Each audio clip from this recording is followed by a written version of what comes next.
go forward and understand further how do functions behave near x equal to 0. Whenever we have to plot a function close, and we should understand that certain special points, for example, the minimas, the maximas, x equal to 0, even when we are plotting by hand, we need to capture the behavior of those functions over there properly.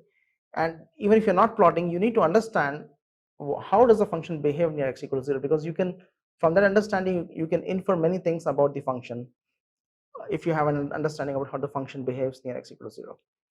So in this exercise, we are asking, can you plot the function square root of x, x square, x cube, x power 4, etc. for x greater than 0 on the same plot or graph on the paper. So can you try to do this on the paper? Pause the video for a minute. Think about how these functions are going to look on the paper. Can you plot it? How you have to keep in mind how they behave near x equal to 0, and that's the key here. All these functions have different behavior near x equal to 0. So can you capture the gist of plotting this by going back to paper and pen and try plotting it? And after that, we will execute this in Mathematica and see what it looks like. Okay, let's go back to Mathematica and plot this. So I want to plot square root of x, and x is positive, so x, let me keep from 0 to 2. Go ahead and plot it. That's what I get. Let me add more functions to this. Of course, square root of x is y equal to square root of x, same as x equal to y squared. That means the parabola, it's a sideways parabola. So x is linear, that's the orange curve. Let me go ahead and add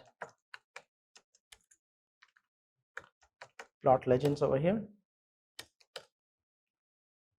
Let's go ahead and add more functions. So you see, notice the behavior, how x square root x behaves at near x equal to 0 and how x behaves.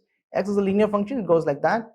Square root of x varies much more slowly compared to this. This grows fast. On the other hand, this one rises up fast for small x, and then for larger x it doesn't rise up fast enough. On the other hand, the linear function, it is slow compared to square root of x for x less than 1, but eventually it picks up the pace and becomes faster than, grows faster than square root of x, and they intersect at x equal to 0 and x equal to 1. And for that matter, all these functions will meet at x equal to 0 and x equal to 1, because all these functions are 0 at x equal to 0 and they're all 1 at x equal to 1. Therefore, they're all going to meet at this point and this point, but so their behaviors will be different before and after. Now this is not a news for you, so let's go ahead and quickly check it out. Adding a quadratic function, a cubic, and a quartic. Notice the difference near x equal to 0. Let's zoom into the x-axis a little bit more and make it 1.2. The higher powers of x are suppressed for small x, but they are dominant for large x. When x is much greater than 1 or bigger than 1, the higher powers are more dominant, and when x is less than 1, the higher powers are suppressed compared to the lower powers. We can go ahead and try more things. We can add x to the power 1 by 3 also, and you can anticipate how does x to the power 1 by 3 goes. X to the power 1 by 3 will dominate square root of x over here, and then but for x greater than 1 it will be subdued by square root of x. So let's check that hypothesis. Yes, indeed it is true. The blue is cube root of x and orange is square root of x. So square root of x is subdued by cube root over here, but eventually square root of x subdues over cube root of x. So this is was understanding the behavior of functions near x equal to 0, and this is something very important when we are plotting.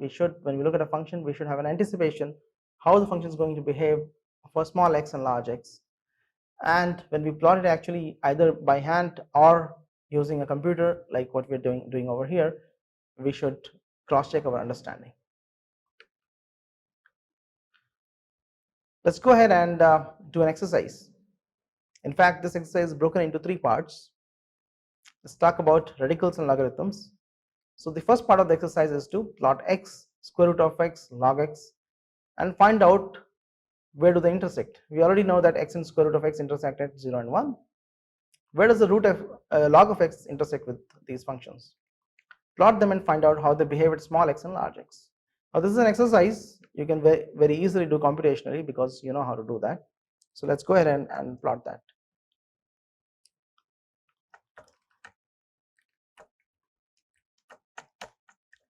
Square root of x, and what is important here is that we want to compare log of x, which is also a built-in function. This log is a built-in function in Mathematica starting with a big L, and we'll set the range. Since log x is defined only for positive x, we are going to set the range from x goes from 0 to, let's say, 2, and there we go. Let me add the plot legends, but you can guess which one of them is a log function. The green one is a log function. Okay, you see the log of x does not intersect with these two over there. The reason is that for large x, x is going to go to infinity much faster than log x, and square root of x is also go to infinity much faster than log x. In fact, log x grows very slowly. If you don't believe me, go ahead and plot it from x equal to 0 to 20, and you will see the behavior. The orange curve is growing faster than the green curve, and so on. You can increase the range further, and orange and the green are never going to cross. So the point of this exercise was to notice that square root of x and log of x never intersect. So there is no root of the equation square root x equal to log x. Let's go to the second exercise. We are going to plot x to the power 1/3 and log x and see if they intersect at any point. So plot. You want to plot x to the power 1/3 and log x, and say x is between 0 and 2. I don't know the answer of this question. You may not know answer this question, but by plotting or visual thinking, we can very quickly find out if that's happening or not. And it looks like I've taken the range of x from 0 to 3 over here. It looks like that they might intersect. So let me go ahead and increase the range. Okay, increase it further. There we go. It intersects somewhere over there. Okay, now we can go ahead and solve this equation. X to the power 1/3 equal to log of x. Equate this and that. Okay, and solve it either analytically or numerically, whichever way you like. But the more important question is that square root of x never intersected with log of x, but cube root of x intersected with log of x. So what is the radical? What is the radical? What is the power of x for which you get first time a 0 for log x and square root of x? That's one question. The second question, which I find more interesting over here, is that you know that x to the power 1/3 will eventually dominate log x because log x is a very slowly growing function. So x to the power 1/3 will eventually grow faster than log of x. But over here, what do we see? We see that log of x has subdued. Log of x has subdued x to the power 1/3. In case you're confused, let me add plot legends. So we see that log of x has subdued cube root of x. However, we know that as x becomes very large, this has to dominate. So how do we see that? Let's go ahead and increase this range to maybe, let's say, 45. But that's still, you see, now they're curving, maybe they're coming closer. So let me go ahead and increase this further. There we go. So somewhere around 90, they cross again, and beyond this you see cube root of x will dominate log of x. So there are two crossings for these functions. X to the power 1/3 equal to log x. There are two roots of this equation. One, a small root where eventually log x, where cube root of x was dominating log of x, then eventually log x starts dominating cube root of x, and finally cube root of x starts dominating log of x again. So the third exercise actually asks you to find out, using visual thinking, just by visually plotting, figure out visually, find the solution of the transcendental equation x to the power 1 by n equal to log x. So we know that x to the power 1 by 2 equal to log x has no solution. X to the power 1 by 3 equal to log x has two solutions.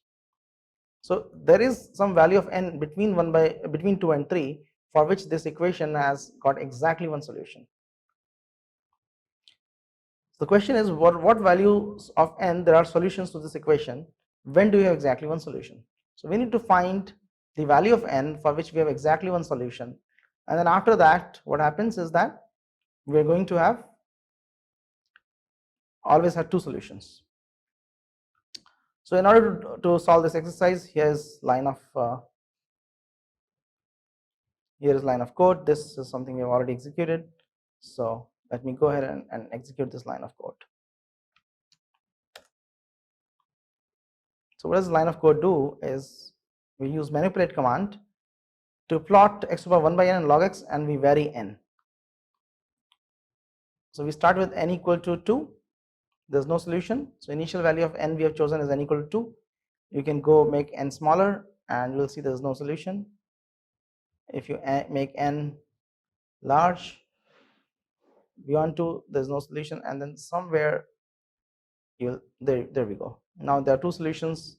So n is 2.78. We see there are two solutions, and if we make it slightly smaller, no solution.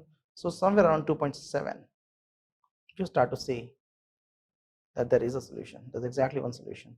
So somewhere around 2.7, whether it's 2.71, 72, 73, that we have to work out. But you see at 2.8 we have two solutions, and 2.7 it looks like there isn't any solution. Let's go back and fix this range. This is 100, so okay, so let's go forward and see how it works. 2.8 there are two solutions, 2.9, 3 there are two solutions, and this distance between the two solutions keeps on increasing. So if I go ahead and make this 200 and again go to n equal to 3, the two solutions, and as I increase n now, these solutions keep on going further and further away.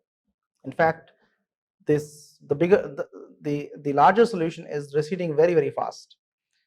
Okay, so let's find out that point where we exactly have one solution. Now visually we have figured out it is somewhere close to 2.7, not exactly 2.7, somewhere close to 2.7, maybe somewhere greater than 2.7. Let's go ahead and solve this problem analytically and find out where is that solution. So here's my analytical solution.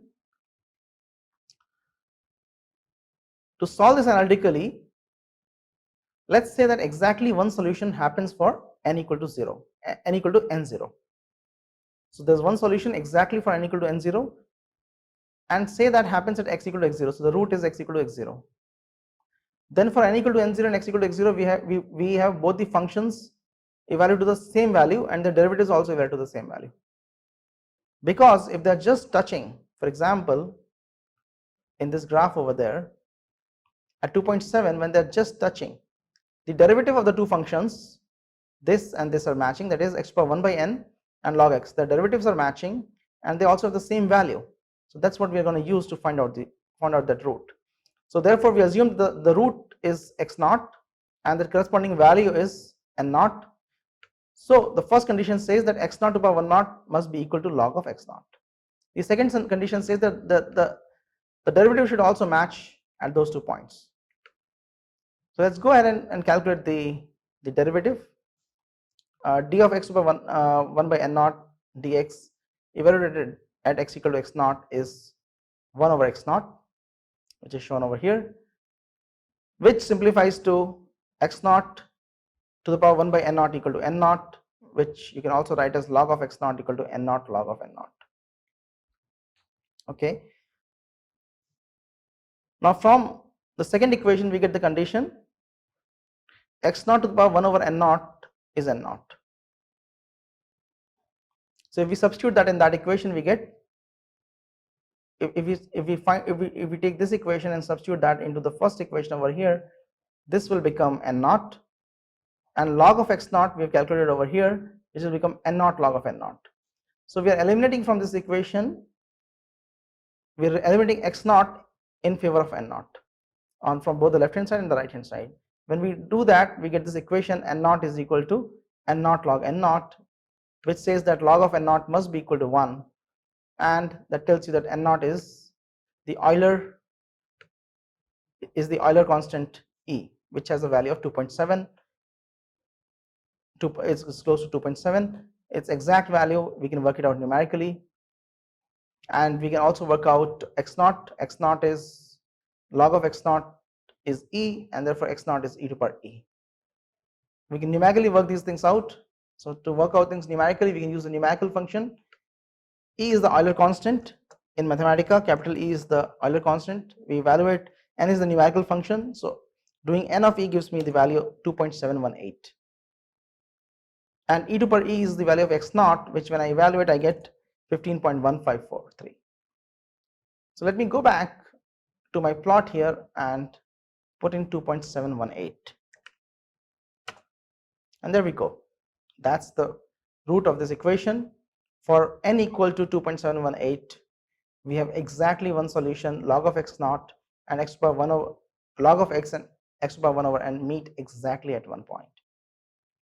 So by visual thinking, before even solving these equations, we were able to find out the approximate solution of this equation. We were able to develop some intuition of this for this problem. We were able to understand when there's no solution for x for this equation, and when there are two solutions for this equation.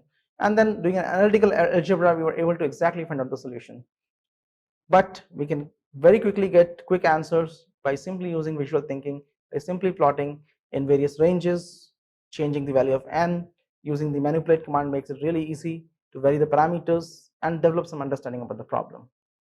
So that was the main focus of today's lecture. We'll continue with some more examples of visual thinking in the next one.